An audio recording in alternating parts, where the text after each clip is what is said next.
Good evening, everybody. My name's Kerry Duval. I am the Mental Health Warrior's wife. Tonight, we're introducing two things. A new segment on Warrior TV, Mental Health Happy Hour, and we have our brand new warrior, Jason Cotton, our bipolar warrior. Hi, Jason. Welcome to Warrior TV. Thank you for having me. I'm glad to be part of the team. So tell us a little bit about you. Well, I'm a combat medic from the United States Army. Was stationed in Washington, D.C. When I was 22, I was diagnosed with bipolar disorder, which ended my military career. And so for the last 20 years, I've just been kind of bouncing around and stuff like that, trying to find myself. And in recent years, I've been an advocate for mental illness and for education and ending the stigma of mental illness, and have a radio broadcast also over here in the United States. Tell us a bit about that. It's called the Bipolar DM Show. It's a show about Dungeons and Dragons, indie writing, and living with the mental illness, in particular bipolar disorder, borderline personality disorder, and major depression.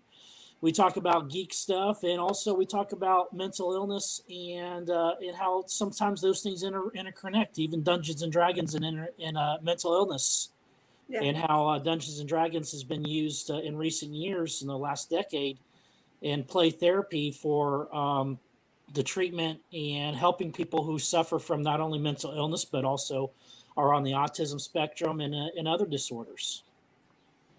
Yeah. Brilliant. JR, welcome back. Hi, I'm good. For those who don't know me, I was 46 when I was diagnosed as autistic. I spent most of my life living off the spectrum, as there was no spectrum for me to be on until I was about 30. And I self-advocate for autism and neurodiversity and mental health, and I write and I speak. And even though I play Dungeons and Dragons, I don't get invited to Jason's game. Oh, we're working on it. Okay. We're not talking about geek stuff on the show, guys. No, just wanted to give that in your own time. Just want to give that a shout out someplace where other people can hear too. You know, not just Jason. Do that on your own time, guys. Yeah. But the idea behind this show and the reason I came up with the name Mental Health Happy Hour is, I mean, let's be honest, when we're talking about mental health a lot of the time, it's negative, it's depressing, it's bad, but there are great sides to mental health and, you know, to being bipolar or to being depressive or anxiety or whatever, autistic. There are great things that can come out of that. And that's what we really want to focus on, is the happier part of mental health. Yeah, yeah, definitely. I mean, obviously, I was going to ask you to come on to that, JR. Yeah, well. You sort of jumped the gun a little bit there. Sorry. That's all right. And we also want to promote positive mental health too. You know, the positive things to help promote wellness and stability. And so that's also our focus too, is wellness and stability. Yeah. Yeah. Yeah, I mean, you're absolutely right when it comes to positive mental health. There is a lot of negative out there, but there's also a lot of positive. And obviously, mental health can either go either way, can't it? It can either be your worst enemy or it can be your best friend. Sometimes, obviously, the worst enemy side is you go down, you spiral down into dark places. We want to be away from that. This is what Happy Hour is about. We're going to bring you away from that dark place and put you in a more positive way and set you up to a positive mindset. Yeah, and, you know, people get so negative on it, I think, because they don't truly understand. I mean, they know depression, they know anxiety, they know bipolar, but do they really know what it is? Or do they just have a basic cursory knowledge of what it is? Yeah.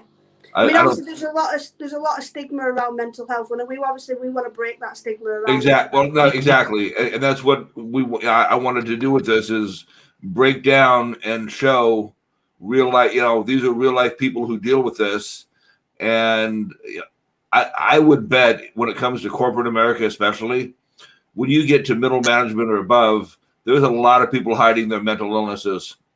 Mm-hmm. Yeah. You know, it probably is. I mean, a lot of people are too afraid to say that they have mental health issues because they're worried about the judgmental comments they're going to get from not just people they work with, but people in their personal lives as well.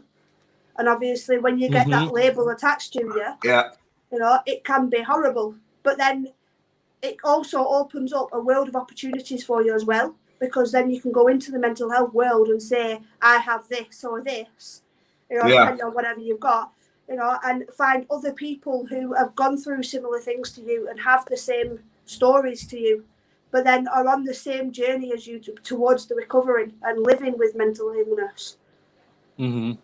Yeah. So Jason, seeing as you're new, what does mental health mean to you?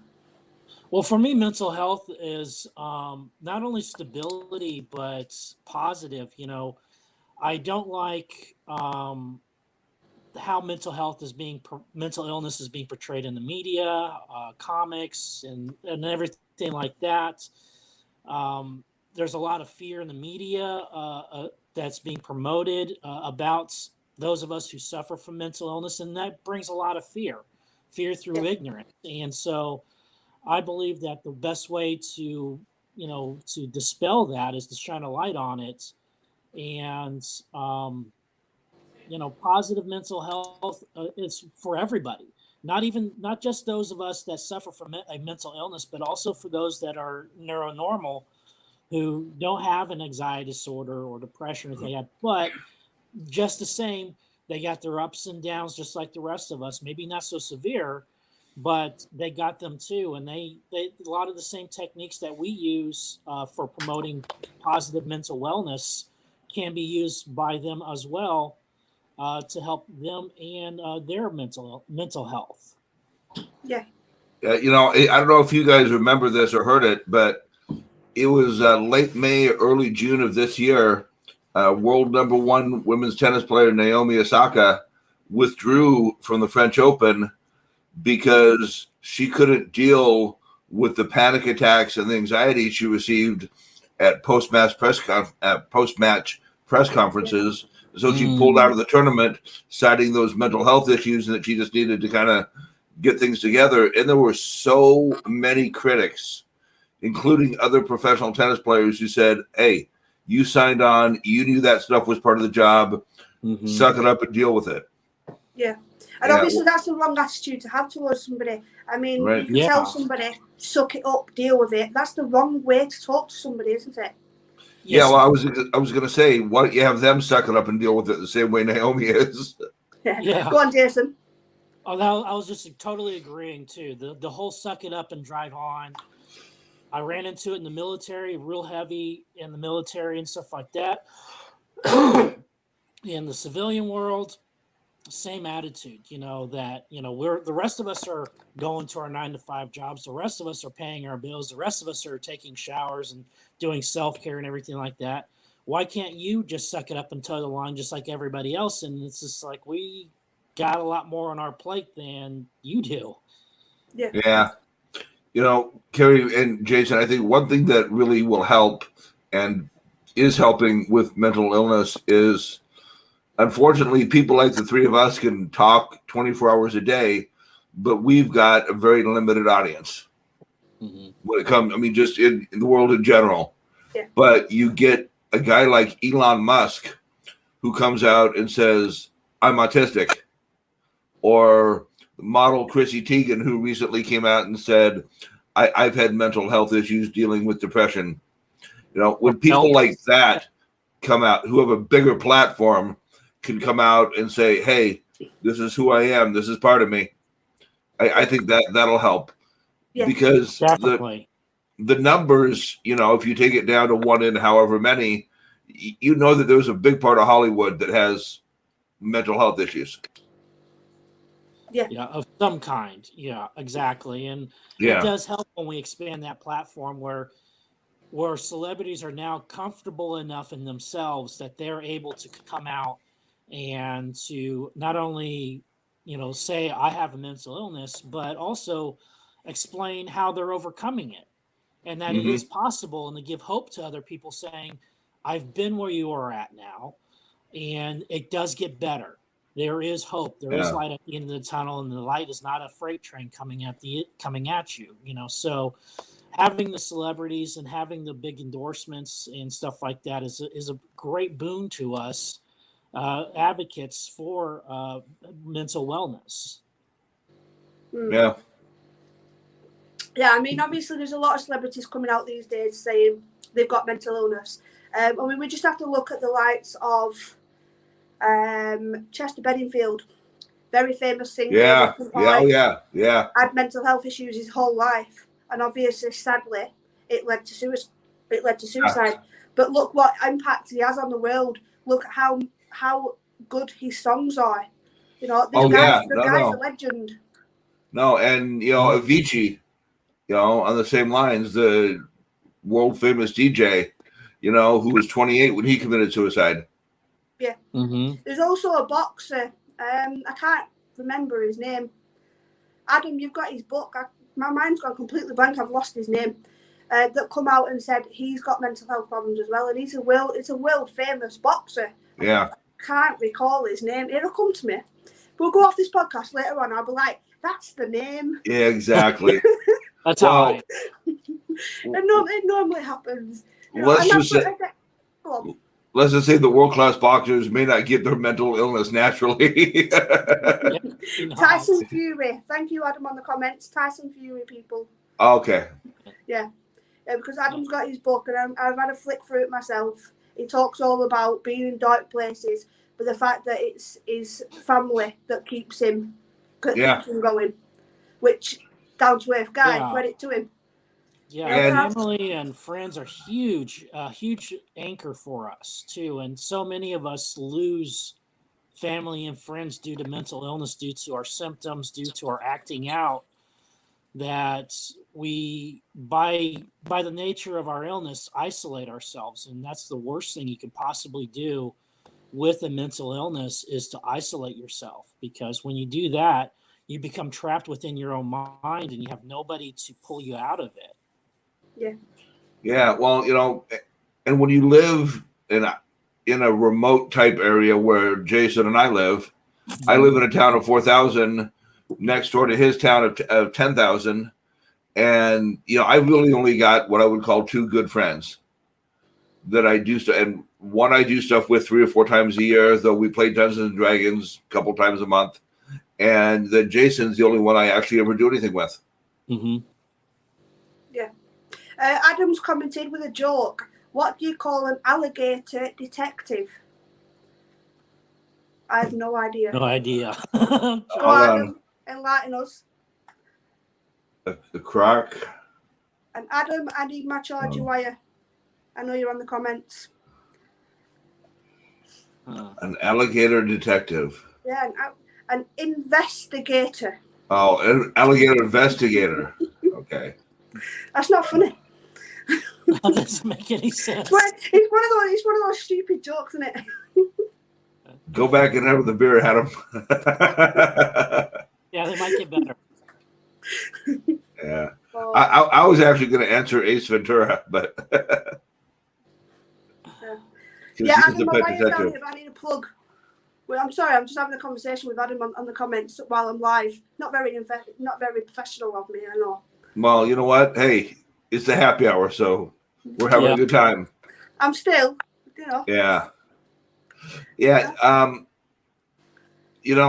think it's one good thing to talk about with mental health. And, Carrie, as you and Adam both know, and as I know, there are a lot of associated mental health problems that can come up with autism. But Jason, it's the same for bipolar as well. Mm-hmm. So you have these, what you would call larger mental health issues, such as the bipolar, such as autism, such as, things that are definitely bigger than depression, anxiety, ADHD, not to put any of those down because those are things that I deal with. Mm-hmm. But I think, you really got to talk about coexisting conditions when you talk about some of the bigger mental problems. Yeah, and so many of us have comorbid diagnosis too when it comes to the let's just say the big diagnosis, we almost everybody has something along the lines, whether it's ADHD, depression, anxiety disorders of some kind, social anxiety. And so it's very common to have a comorbid diagnosis. Yeah. And, Carrie, I'd like your opinion on this. And I just know from me growing up, hearing weird and stupid and lazy all the time, and that I could never reach my potential, I think a lot of it is the environment we're in when we're younger. Mhm. Yeah. And that's not just home, that's school, that's playing sports, that's, any other activities outside of school. I think we need to really be careful that we keep the kids in good environments, even in those situations. Yeah, I mean, obviously, personally, I grew up with being bullied all the way through school. I got called fat, I got called ugly, I got told nobody will ever love me. Yeah. My teachers basically stood me up in front of class and said, "You're not going anywhere in your life. You'll end up on your own when you're older." Wow. Then I had the other kids telling me that I'd be like the crazy cat woman on The Simpsons. Yeah. They've got the crazy cat lady bit right. I do have 9 cats and I love my cats, but I've got a husband and 2 kids as well, and I'm happy. Yeah. It's kind of nice when you get later in life and you're able to prove everybody wrong. I mean, you've grown up hearing all this crap, and then at the end, you can say, "Well, look at my life now. It's not sunshine and roses all the time, but you know what? It didn't turn out like you said it was going to." Yeah. I mean, if there's ever a reunion, not that I wouldn't go anyway. I wouldn't waste my time going back, But end of the day, I have people on my Facebook that I went to school with that made fun of me in school, and they see these videos that I'm putting out on Facebook and obviously on YouTube, and I can stand here and I can say, my life, it's not a bed of roses. It's not perfect, but I'm happy. I've got an audience of up to 20,000 people. I'm doing all right. Hey, you know what? You're doing what you need to be doing. Yeah. And a lot of times for us, people kind of make fun of that or just roll their eyes at it because they don't see it as really a job or a career. Yeah. Yeah. So. I even myself find it hard to say I'm now into my 3rd career, because I've already had 2 careers in my life that bipolar's taken away from me. And now I'm on my 3rd career, but my 3rd career is based on my bipolar. And so it's very interesting to see where this is going to lead. Yeah. And Carrie, as a parent, I want to ask you, do you think it's better information a lot of times when you read self-advocates and other parent advocates, who are living it on a daily basis as opposed to a doctor who's coming up with a theory? Yeah, definitely. If I ever want any advice about autism, because obviously, even though I'm living with it, I'm still not an expert on it. I'm still learning. But if I ever want any advice or anything like that, there are some fantastic autism parent chat pages on Facebook. Yeah, exactly. I'd go on them and I'd put a quick post on there because they're the only ones that can understand. There's been times where I've put on Facebook, this is the only place I can come here and rant to say sometimes I want to scream, I hate autism because we're having a bad day with Lucas. And I don't get judgmental comments. I get, sending love and hugs, know exactly what you feel like. Give, when your child is down asleep, give yourself that half an hour just to chill out, have a beer, read a book, watch a film, go for a bath. Yeah, do some self. Yeah. Exactly. Little bits of advice like that, and the fact that they say we're sending love and hugs, we've been there, those non-judgmental comments mean so much, and it just helps me get through the rest of the day. So obviously now, being in the mental health world, and I can talk to other people who know exactly where I've been, and obviously I know where they've been, and I can understand it. So now obviously we can help each other. Yep. Well, I when I speak, I tell people, whether they're parents, whether they're caregivers, or whether it's a person on the spectrum that can old enough to understand what I'm saying, is that everybody needs to take a little bit of time for themselves. Yeah, Mhm. definitely. Because whether you're the person with the disease or the person taking care of the person with the disease or just somebody significant in their life, it is going to be trying on you mentally and physically sometimes. And you just need to get that time away for an hour or two. Yeah, and it's unfortunate that the caregiver slash spouse slash boyfriend, girlfriend, husband, wife, they're overshadowed so often by the mental illness that we forget about them and forget about their needs, because unfortunately we're stuck in our own heads sometimes and we're focused on just getting through the day. That their needs are not being met and their voices are not being heard, and so it's very important for not only for everybody but for us to take that time out to thank them for what they're doing, thank them for their sacrifice, the sacrifices they're making, and to check in on them and say, what can we do to help you out? Yeah. Yeah. You know what? Yeah, and I think more people need to start doing this, picking up a phone and saying, are you okay? I mean, my friend, I'm obviously not going to mention her name, her partner's going through some struggles with mental health at the moment, and she rang me up and obviously speaking to me because she knows I'm doing the mental health training. And I spoke to her. I mean, she knows where he is. She knows if he's having a bad day from the get-go. She knows from the minute he wakes up, he's having a bad day today, because she can read him. She's very good at doing that. But it still doesn't take it apart. It still doesn't take it away from the fact that she's being ignored by him a little bit. Well, that's what I think anyway. He's ignoring her a little bit, but at least she's putting herself first. When the kids are in bed at night time, she's having that time for herself. And I've said to her, that is so important to you, for you to have that time at night time to yourself. Whether it's be obviously go for a bath, read a book, watch some rubbish on television. Yeah, well, for me, I would love to go get a massage every once in a while, but I don't. But, it could be going to the chiropractor. It can be just like I do sometimes. I sit down in my office and I'm a huge comic book nerd and I'll just read 2 or 3 comic books. Yeah, exactly. It's something as simple as that. It's self-care. It's taking your mind away from everything that's going on in your life at that moment and putting your mind into a different place. And a film is so good at doing that as well, because you get so immersed in the film. It takes your imagination away from whatever's happened that day. Yeah. Those breaks are so important. Yeah, Jason, I got a question for you.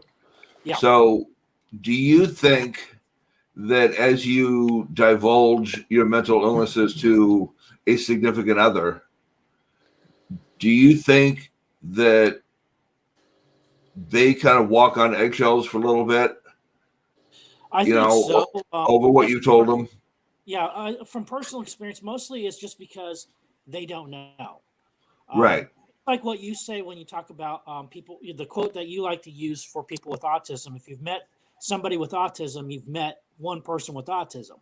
It's kind of the same with mental illness. Everybody is a little bit different with your triggers, with your moods, everything like that. And so there is that time when you're early in a relationship, especially when you're divulging your mental illness and your triggers and stuff like that, that they kind of do walk on eggshells because they don't know you. They don't know how you're going to react to something. And it does get a little frustrating too, because you're like, I'm not as delicate as you are making me out to be. I mean, yes, I have my mood swings, but I'm not fragile either. I've been through a lot, and I got a lot of scars that are holding me together. And, but yeah, you do have, I'm in a new relationship, and, and we are going through that right now, where she's learning my triggers and she's learning when my moods are and when to pull back and let me be me, and when that I'm going to need her to give me support and stuff like that. And so it's a learning curve. And unfortunately, there's no manual written saying this is the manual for Jason on how to deal with them. My ex-wife knows how to deal with me, but that's only because we had, she's been dealing with me for over almost 20 years now. So, I can't imagine dealing with you for 20 years. Yeah. Imagine trying to deal with Adam for 12 years. Yeah. So, Carrie, I was going to ask you then. So, as the parent of a child with autism, do you find that when other parents or adults in their life find out that Lucas is autistic, do they treat him a little different, or do they look at him a little different at first to see what's going to break? Yeah. Before it came out, with his diagnosis that he had autism, definitely. I had a circle of friends around me, and as soon as the diagnosis landed, it was a lot of them just scarpered because they don't know how to deal with autism, because there is still a lot of awareness that needs bringing. I mean, I know you say, JR, about autism awareness, now autism acceptance, but we still do need that autism awareness. No. What I say is, we've had awareness for a long time. A lot of people are aware, but they don't know all of it. Yeah. But let's go beyond awareness to acceptance. Yeah. No, I think we still need that awareness, because people are still learning about it. Right, and that's what I'm saying. Let's keep on with the awareness, but now let's start pushing acceptance as well. Yeah, we need to put awareness beyond a bumper sticker. That's the worst thing about the United States, is that you see a ton of these ribbons for autism, but nobody, other than the person driving the car, know it other than a name. They know the name autism, but they have no idea what exactly it is. Just like most mental illnesses, they may have heard of schizophrenia, they may have heard of bipolar, they may have, they are familiar with depression, but for a lot of people, all it is a bumper sticker to them, and that's the extent of their knowledge. And so I think that, doing shows like this is so great in that we put a face to it, and we show people that we're more than just a bumper sticker. We're more than just being aware that we exist. We need to be accepted and understood as well. Yeah. I mean, obviously, going back to the question, JR, now that obviously more people are aware of autism, aware of Lucas having autism, they do obviously come to me and say, would Lucas be all right doing this? And I'm like, well, sometimes it can be all right doing that, but then other times it's, no, he wouldn't. That environment, it'd be a bad environment for him. So obviously it's not something I'm willing to do. I mean, family parties, something as simple as going to a family party. I mean, obviously with all the COVID thing, there hasn't been anything at the moment anyway. But going to a family party, I haven't been able to take Lucas to a family party because there's too many people that he doesn't know. It's in a large building. There's loads of people. It's noisy. It's just a bad environment for a person with autism, let alone a child. That'd be a bad environment for me too. Yeah. Well, Carrie, when you mentioned that you lost a lot of your circle of friends when Lucas got diagnosed, sadly, that's typical. Yeah. It is. It's also typical when you first have a child. When I was pregnant with Lucas, I had a circle of friends, and they were all talking about buying this for the baby, buying that for the baby, trying this on the baby, trying that on the baby, buying little baby shoes and little baby toys. As soon as we were born, boom, gone. Everyone was gone. One person came round a couple of days after he was born. She brought a little teddy for the baby, for him, and a bottle of wine for me. And you know what? That was brilliant. Just to be able to hand the baby to Adam and say, you know what? He's yours tonight. I'm having a beer. After 9 months carrying him, you can have him for a night. That's right. I'm having a beer. Well earned. I just pushed the baby out with me, for God's sake. Exactly. Yeah. Exactly. Well, Carrie, the other thing I'm wondering too is, since you and Adam do this, several times a week. Yeah. What is your general take on the state of mental health in the world right now? Are more people becoming acceptive? Are the people that you have out here telling you their stories, are they making a difference? It's a bit. There's still a mixed. Some people look at you and think, "Oh, hang on a minute, you've got depression, you've got anxiety. Does that mean you want to go and jump off a bridge?" No, that doesn't mean I want to go and jump off a bridge. It just means that I have my bad days. There might be days when you ring me up, Kerry, do you want to do something? and I say, well, no, because I'm feeling a bit rubbish today, you know, but that's not me saying no. That's me saying, look, guys, I need a little bit of support today. You know, maybe you come round to my house, have a brew. Yeah. You know, and obviously we never get that. Yeah. I mean, it is saying no, but it's saying no, and here's the reason. Let's do something another time. Yeah, like not right now. It's like, you know, no, we can't do that, but that doesn't mean no. It's not a hard no. It's just that now is just not a good time. Yeah, I mean, obviously you get these posts on Facebook. Let's share this for mental health awareness. My inbox is always open. My door is always open. We can throw a kettle on at any point. It's very easy just to sit down, make a brew, have a chat, meet in the pub or something like that. Well, hang on a minute. You know, you just put that on Facebook, but how many people actually go through with it? If you one of your friends rang up and say, I'm having a bad day, can I come to your house for a brew? You know, regardless of what's going on in the world, regardless of all this social distancing, don't mix households, people with mental health issues need that support network, and they need to access that support network, because otherwise the likelihood is that person is then going to go and end their life. And unfortunately, suicide rates did skyrocket during the pandemic. Yeah. You know, I know a few people that went and killed themselves because they were too afraid to pick up the phone and say, I need that little bit of support today. Can I come to your house? Or, you know, or just to ask for help. I don't think it matters if you're in a huge city like, you know, Chicago, Los Angeles, London, or if you're in a community of, you know, less than 15,000 people like Jason and I are. You are not going to find live support groups. I mean, there will be some here and there, but you won't find live support groups because people don't want to go out into a group and say, yep, I've got this problem. Yeah.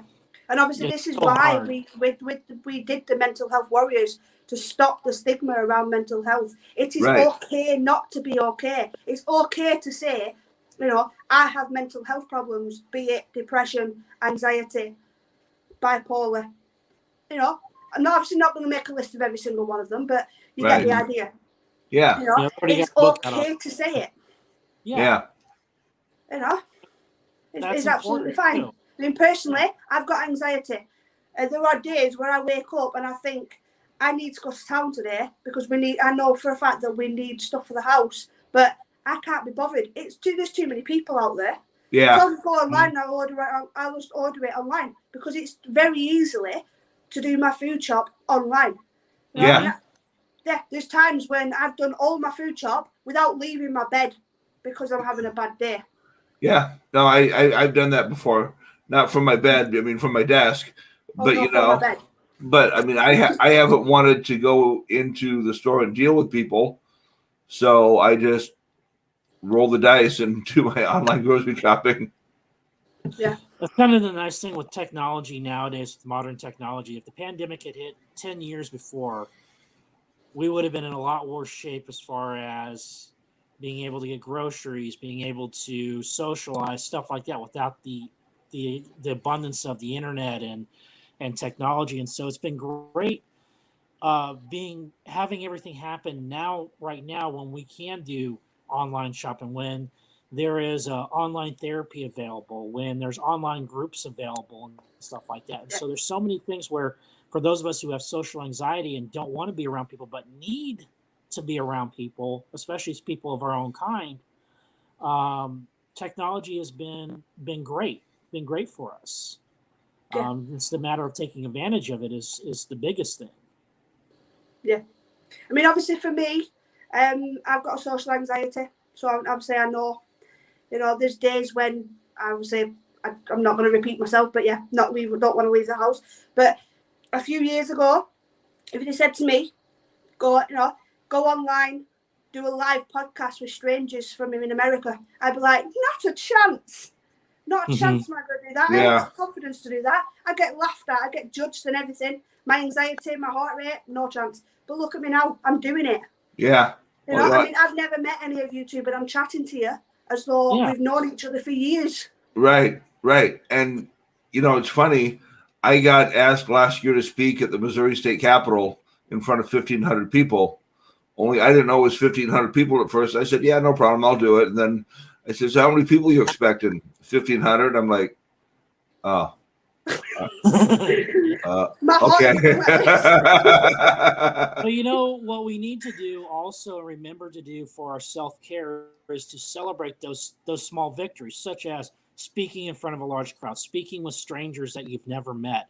And so that's one of those important things with self-care is to celebrate even the small victories, because we have so many Yeah. fallbacks and failures and setbacks and stuff like that we need those small victories in order to help fuel the gas tank to keep us going.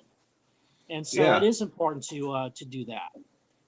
Yeah. And, you know, I learned this more when I started speaking is that everybody with a mental illness, if you do something that you have to really push yourself to do, you're going to get mentally exhausted. And so I know I have to schedule in 5 to 6 hours that I can lay down and take a nap or just rest or something after I do a big speaking job. Yeah. I mean, obviously, go on, Jason. I was just going to say that's part of knowing yourself and knowing your diagnosis. You Yeah. know, a lot of the big keys to living with a mental illness is knowing yourself and knowing what you need to do to take care of yourself in order to be well. And so a lot of introspect, a lot of self-examination is important in order so that you can be able to do those things. Yeah. Yeah, I mean, obviously, you know, when you say small victories, after every podcast, I'll go like get on settee or go and just collapse on my bed. Yeah. You know? I mean, my bed is my safe zone. No, that's the one place in the house that I can, if I'm having a bad day, I can close my bedroom door and I can break down into use. You know, that's my safe zone. If I need to break down into use, that's where I do it. You know, and I'm not ashamed to say it. There's been times when I've sat there and I've cried, and I've listened to self-care music. I've even got my own self-care playlist on Spotify. If I'm having a bad day, I put my self-care music on, and it'll help me. Within a few songs, I'm all right again. You know, I've got it to that point now.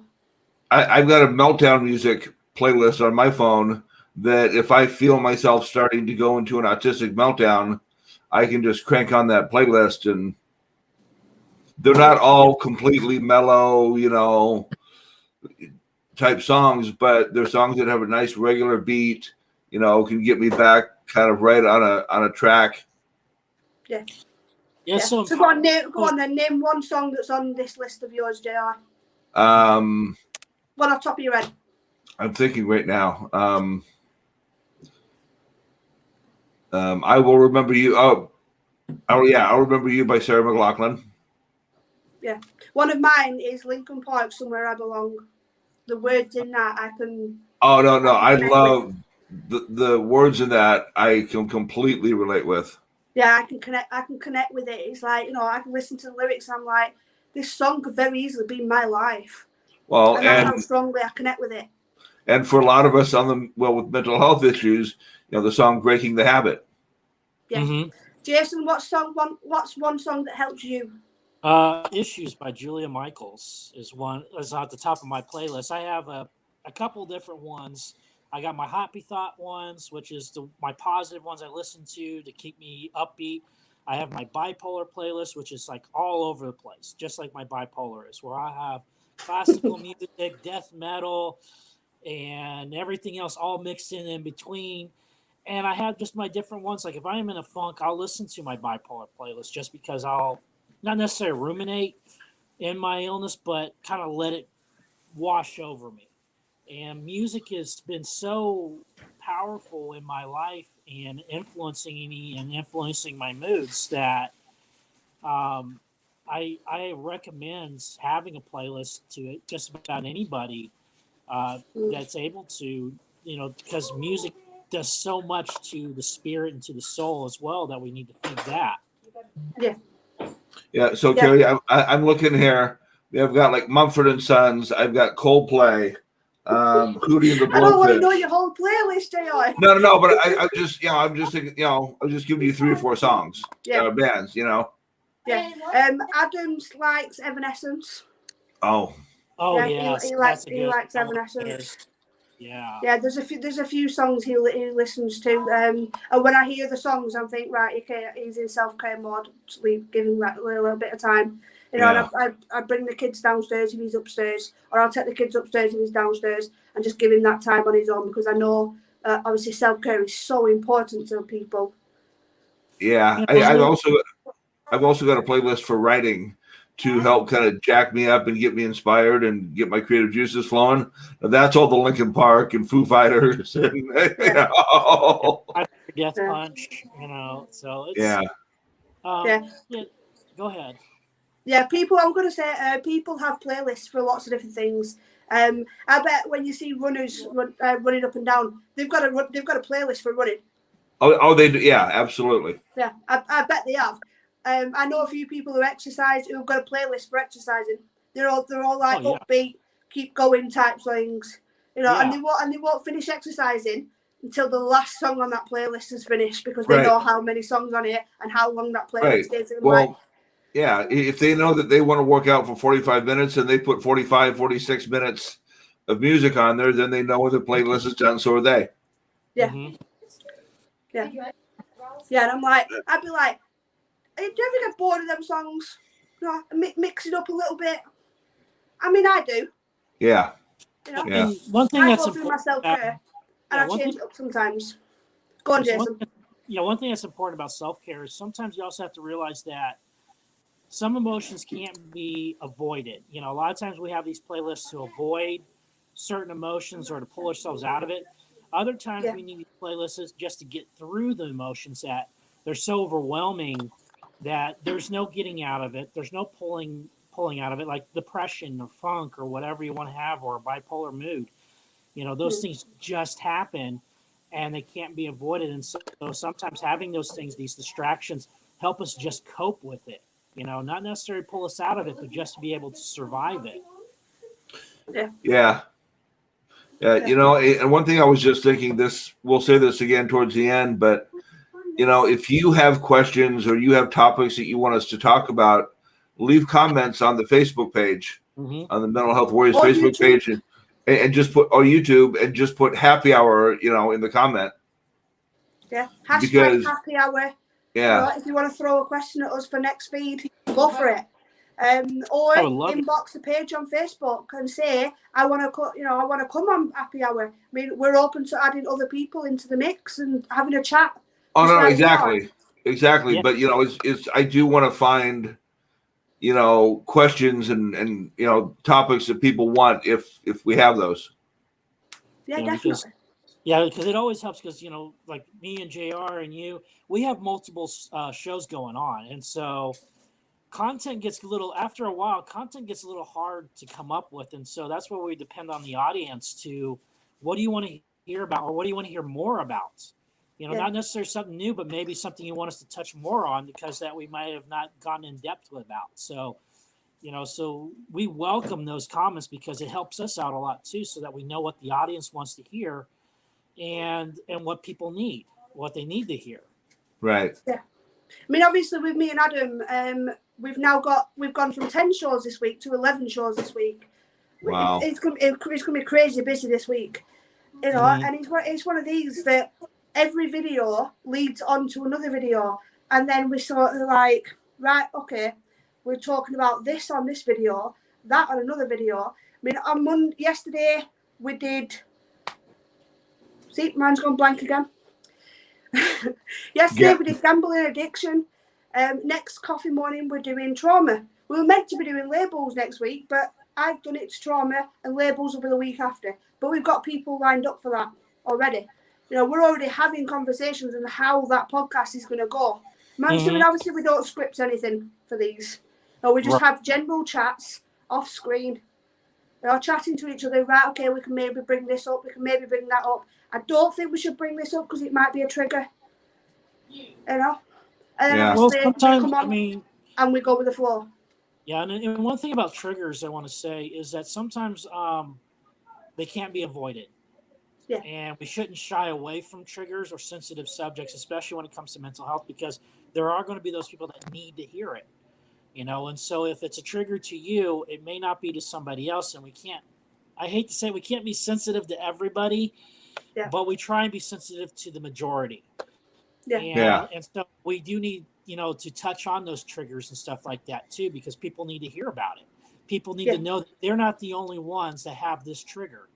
And for those of you who are not familiar what a trigger is something just like you would think that would set somebody off or set off a mood or something like that. That's what a trigger is, whether it's a environment, whether it's like a lot of people around you, a lot of noise, or it could be a bad day.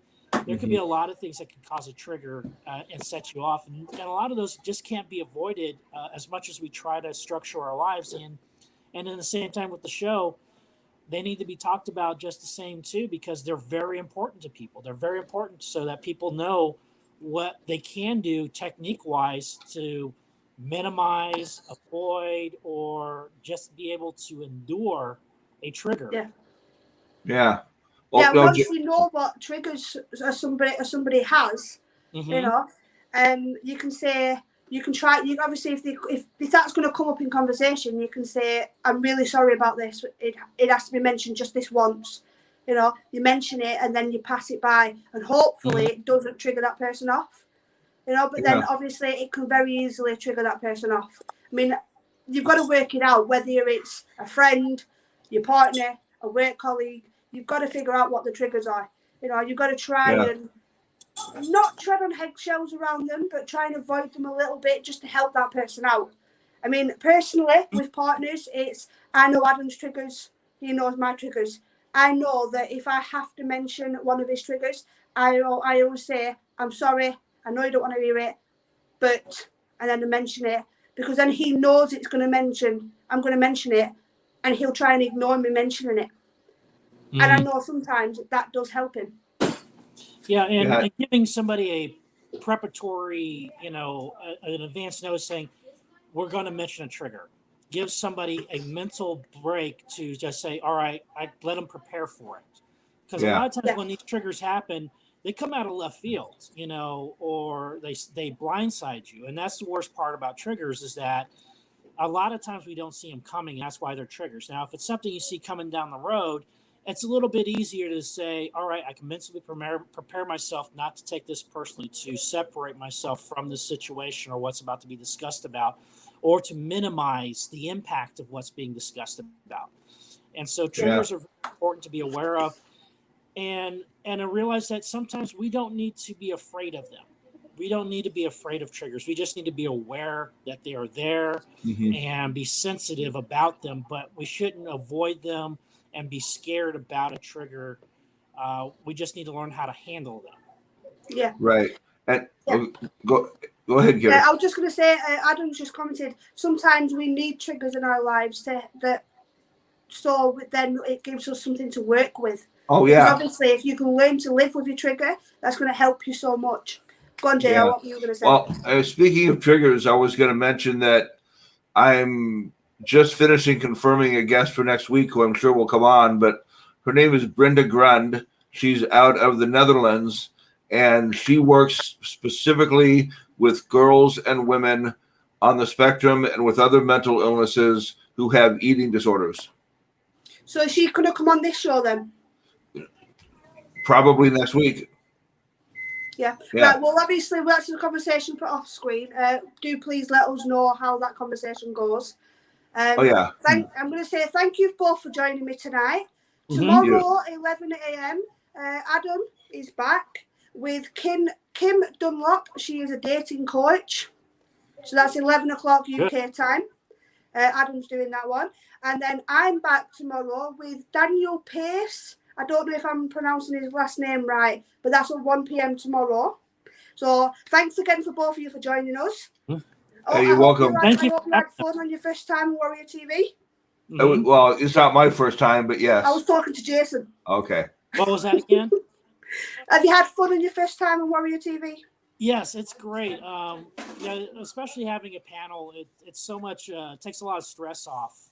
Having to come up with content and fill in the dead air and stuff like that too. Unlike being like a solo host, where you're with either by yourself or with just one guest, and So I like the setup. I like the format. I'm really looking forward to many episodes Yeah. to come and the things we're going to talk about. Yeah, well, to me, the reason I put this together was because you've got someone who's on the spectrum, someone who's bipolar, and someone who probably has their own mental health issues, plus is raising a child with autism. So you're getting three very different perspectives. Yeah. Yes. Personally, I like panels like this because when there's two other people, because it's so much easier. Makes my life as a host so much easier. Yeah. Because there's two other people. Because then, if I'm stuck for something to say, I can let you guys talk for a minute or two, and then I can pick something up. Yeah. Yeah, my mind tonight. My mind's been like going blank here, there, and everywhere. I'm tired. Yep. All right. Well, hey, just a reminder that you can find Jason at the Bipolar DM, and you can find me at Not Weird Just Autistic, and Carrie and Adam and all of us at Mental Health Warriors. Yep. And Adam is on Happy Hour next week. Woo! All right. Yeah, you'll be chatting with Adam next week. Party Adam. Yep. So thanks for joining us. You're Bye, welcome. guys. Bye. Bye. Bye.